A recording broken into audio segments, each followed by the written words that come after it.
Hello, my name is Tommy Moore from the Bartitsu Lab, and in this video I just wanted to take some of the principles of realistic striking combinations and bring them into the world of combatives. Both the combat sports world and the combatives world, one of the things they suffer from is essentially a bit of focus mitt mania.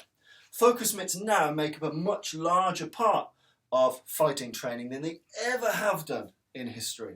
Historically, heavy bag training, cardio and sparring were kind of the holy trinity of that particular fighting art. So whether it's boxing, whether it's kickboxing, other combative systems, heavy bag, sparring, solid combination.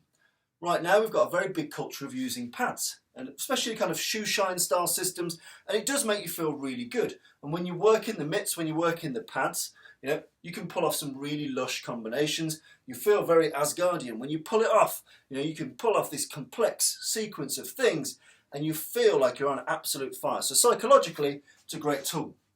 The problem is where people equate what many people are doing with mitt work with what can be pulled off in sparring or fighting. And they're two different kettles of fish.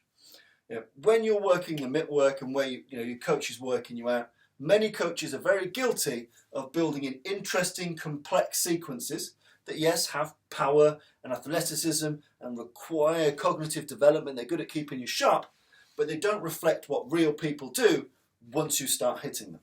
Some of the best coaches out there really rein in their mitt work to focus on combinations, 1s, 2s, 3s, maximum 4s. Because there's a number of things that happen. If you hit someone with 4 unanswered shots and they haven't gone down, you've probably got something to worry about. If you've hit them with 4 shots and they've covered up, which is again is very common, then you also have something to worry about because he's going to fire back. No one sits there and soaks up that much damage before they fire back, move off, or grapple in. So when people are receiving shots, they're not going to stay there and take very many before they come back at you. But the people that are working these 11, 12, 15 hit combination on the mitts it doesn't reflect the realities of someone hitting you back, someone covering and then hitting you back. They're not going to take 14 and hit you on the 15th. It's very, very uncommon. They're going to grapple you, hit you, or move themselves. Or if you have hit them 4 times cleanly, they'll either fall down or move back. So if they haven't hit me back, they'll either move away or fall down from the power of the shots.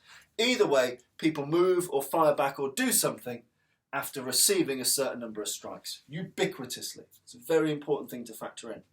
So when you're looking at these complex mitt work sequences, it's important to factor which ones are in your box for training and which ones are in your box to replicate actual fighting, actual sparring, actual self-defense. Which ones match which box, and it's important to not confuse the two. There are combinations that work when you're in a boxing match, 1, 2, 3, bam, bam, bam, and there are combinations that don't, bam, bam, bam, bam, bam, whoop, whoop, bam, bam, bam, bam, bam. These are just not going to happen, or unless you're extremely talented, extremely skilled, they're not going to happen. And this thought came to me. I was watching some video content from a boxing coach called Tony Jeffries from the north of England. Now, people from the north of England tell it how it is. And he's got very, very, very, very good points about how we train with combinations and what we can actually feasibly, possibly deliver.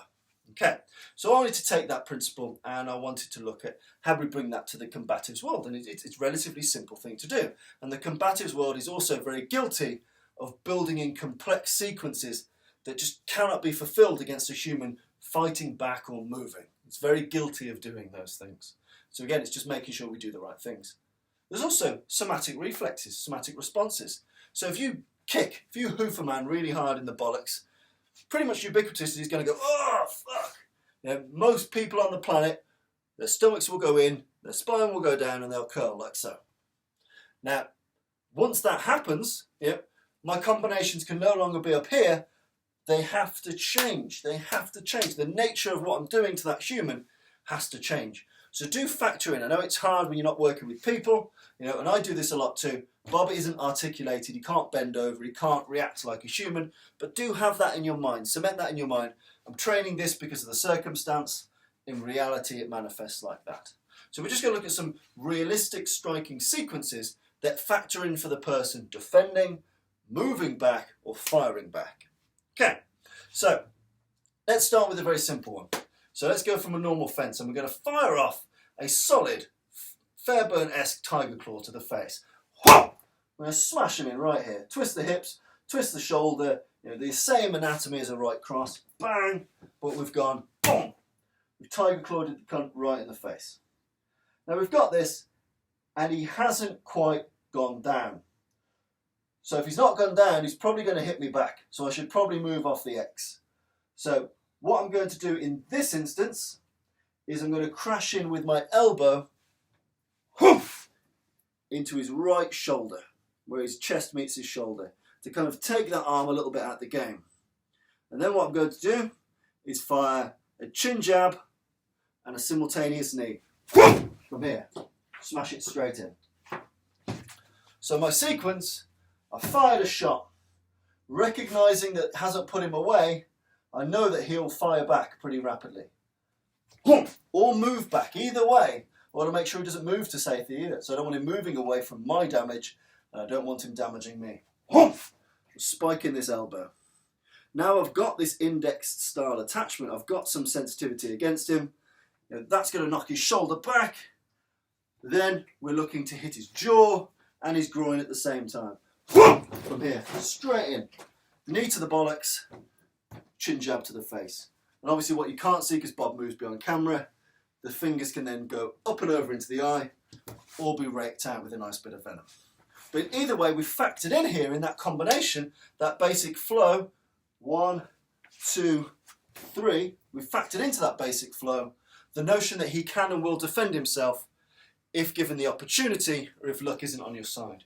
So you can't always assume, you want it to be a one-sided affair, but you can't always assume it. So build in, boom, shit, that's not quite done the business. I need to be ready for him to move or strike me back.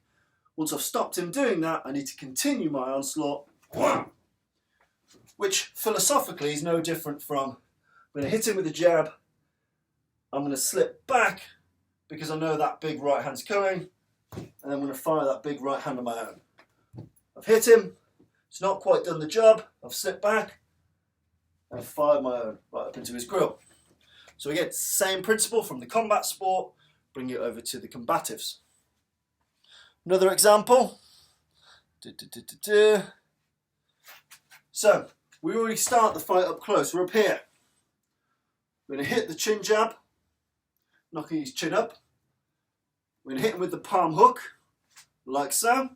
We're going to turn him. Now we know that if I turn him this way, he's going to try and turn back into me. That's just what he's going to have to do. So you factor that in, you predict the future, and then we strike him to the body with a hook or a contracted straight. So we're going chin jab, chin hook, knowing that if this doesn't put him out, he's going to turn back into me. We're going to fire that shot right into his solar plexus. From here. So you're going to be factoring a realistic sequence of attacks from a realistic range. There's no point in me thinking boom, boom, boom, boom, boom, boom, boom, boom, boom. It's just not going to happen. It's not going to happen. He will move or hit me back in between those. So making the combinations short, tight and logical makes a lot of sense. Boom, I can move on with that. That sequence is pull-offable. So again, very, very important piece. I may wish, again, let's take it a bit further. I'm just going to punt a toe kick at his groin. So I'm going to snap that kick up, smash it straight up here. Ideally, if I've done that, the somatic reflex happens, his stomach goes in and his chin goes out. So we're going to hit. In this instance, I have to articulate Bob manually, drag his head down. 1, 2, 3. So smash, smash, rip. Now I can't rely on being able to throw hundreds of shots from here, because he'll try and tackle, he'll try and move. I have to attack and move and manipulate him repeatedly to factor in for his movement and his counter-attacks. So we're going to go groin kick, we're going to snatch that neck, chin smash, rip. Bring him in here ballistically, tuck him under. Knowing now, odds are I'm going to have to move reposition, do something else, do something else, do something else. I have to reposition, I have to fire, move, fire. It's very important. So again, the combination here, blast that kick up, get in that clinch, 1, 2, 3. Outside of that, I probably then have to move on to another sequence, another movement, another combination. Short, tight, low complexity combinations are very, very, very important. So again, what I may do is I might do an overhand palm smash. Now again, if I do this, it's likely to drop his chin down very fast. But let's imagine I haven't quite done the business. So I've hit here, I've not quite knocked him out. He's going to fire back at me again, very lightly, or he's going to move backwards. So I need to factor that in. So once I've got that chin smash here, this palm smash here, I'm going to negate the fact he's going to punch me or move backwards by stepping forward with my right leg, whoom, and firing a tiger claw right up the middle. So in this instance, in lieu of a 1-2, I've gone face smash and then I've stepped as I've fired in that tiger claw to the face. So I've provided a modified 1-2 to make up for the fact that he may block, he may recover, the first shot might not have done him in. Straight across the face, nice and simple. Super slow motion, firing that palm smash. Now, if I just rely on that and I haven't knocked him out or down, he's going to come straight back at me or straight away, move away. Either option isn't great for me. So from here, stepping and firing that tiger claw through. The tiger claw here is used because it makes up good range. If I do this and he moves in, I'll smash him with it. But if he starts to move backwards, this tool has the range to still hit him. From here, nice and simple. So again, we've applied a small, tight, realistic combination that factors in a living, breathing, moving human being that either doesn't want to be hit or wants to hit you back with venom. Very important to apply realistic striking principles to what you do and play with. Those are just some throwaway examples. I don't even like some of them, but the point is trying to work in the fewest possible techniques in the most logical style sequences for you to get good at and play with. It's very important for your combat sports. It's very important for your combative self-defense. Give those a bit of a play, come up with your own, have a good go, and next time you're doing comprehensive mitt work, just build into your mind, these are for fun, these are for fighting. These are for fun, these are for fighting. And they will help you build up better compound attacks for when you are sparring or fighting or defending yourself. Having those go-to compound attacks are very important. Cool.